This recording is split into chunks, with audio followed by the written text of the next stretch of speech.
There's a lot of terrifying PR around medical school, and I'm here to debunk some of the myths I have heard based on my experience. Hi guys, welcome back to my channel. I'm Kunda, the voice, the face behind YourFavMD. If you're new to the channel, subscribe and join the fam so we can get right into the video. Of course, I totally do not agree with this myth. Medical school, it has a lot of workload, and I think what truly gets you through, of course you should be intelligent, right? But what truly gets you through is hard work and dedication, because there's just so much to get through, and if you're not dedicated, it's literally going to overwhelm you, and you need to be dedicated and totally give yourself. It's possible to nurture relationships, whether romantic, family, friends, while being in medical school. This is something I have seen so many people do well. I mean, I'm literally among married people or people who've been in long-term relationships or people getting married through the journey, and they're just fine. That has not halted their journey in any way. So really, if someone is telling you that they cannot be with you because they're in medical school, they either do not like you or you're asking for too much. But really, there is room to nurture relationships. Yes, the workload is insane or whatever, but at the end of the day, guys, no one is actually studying 24/7. There's times we give time to what's important to us. So likewise, your relationships should be important to you, friends, family, or whatever. And if they're truly important to you, there's always room to give time to these things. Yes, you might miss some birthdays, holidays, vacations, and things like that, but it's literally not the end of the world. It's not every single thing that you're going to miss. You may miss quite a number, but yeah, it's just a sacrifice for a few years that you get to redeem once you're done, because at the end of the day, everyone who truly loves you and it has a relationship with you would like to see you become a doctor. Interests could be like business, entrepreneurship, and things like that, and honestly, it's totally not true. I have at least minimum 5 people that I know are thriving and doing other things outside medicine while going through the medical journey. And yeah, it really just comes down to people committing themselves to whatever they want to do, because people are doing these things successfully. Honestly, I have people that I look up to and I'm like, wow, this is someone who's literally in my class. We have the same courses, we have, literally our schedules are the same, but they're thriving at these other things, which I think is the thing of your mindset. It's easy to get into medical school and think, oh my gosh, this is all I have to do.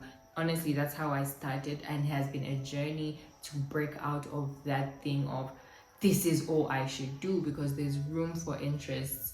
The 7 years are going to come to an end, and I don't think medicine should be all that you know, unless that's really who you want to be. But like personally, I just don't think I should be put in a box, and medical school should be my entire personality. There's many facets of a person, and it's important to explore these things. Also, the fact that you're in medical school, or majority of the population are in medical school through their youth, these are formative years. You need to be learning something. Well, maybe not need. If you feel like you don't want to and you just want to completely be medicine, that's also totally fine. But for people who want to explore other interests, there's room to explore other interests, because like I said, you're not doing medicine 24/7. If you're truly being honest with yourself, there's things that you are giving your time that the next person who you see thriving at their business or a different interest is not doing. And yeah, it's just about appropriating your time rightly. Otherwise, yeah, you can definitely have interests outside medicine. Personally, my compassion or empathy has deepened being in the hospital and seeing patients, because like these are real life problems. It's not just what you read in the textbook. People are going through things for real, and for me, it has been like, oh my gosh, I need to help you. Like one day someone will truly depend on me to give them a solution, and it has made me even more empathetic, more compassionate, more considerate. And something they teach us is that you're treating a person and not the disease, which I think is very important to always keep somewhere within you.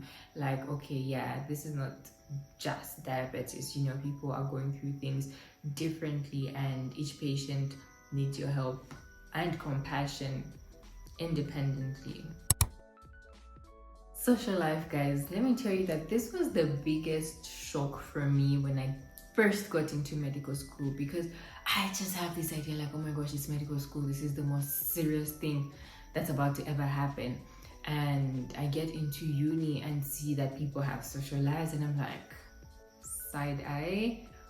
But really, for your mental well-being and just as a human being, you need a break, and you can definitely have a social life. I'm not about to say that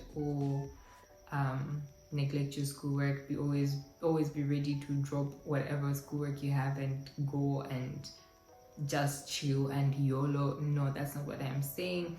But like, please breathe a bit. All work no play makes makes Jack a dull boy.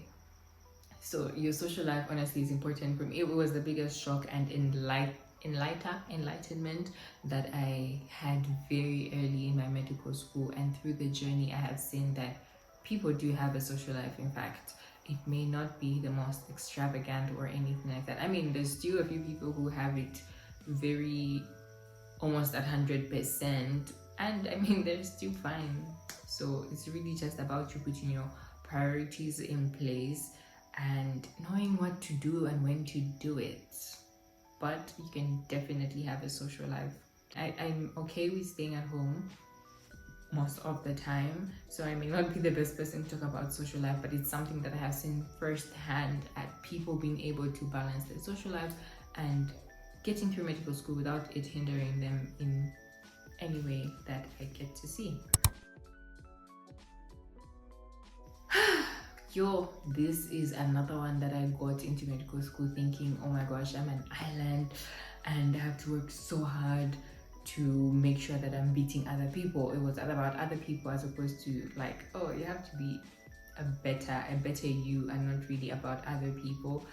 But this was something I learned, I think maybe a year or two into medical school, that codependency is actually not a bad thing. Yes, there is competition, but I feel as the journey has gone, the further we have gotten, or more, the closer we have gotten to the finish line, the more I have seen unity among medical students.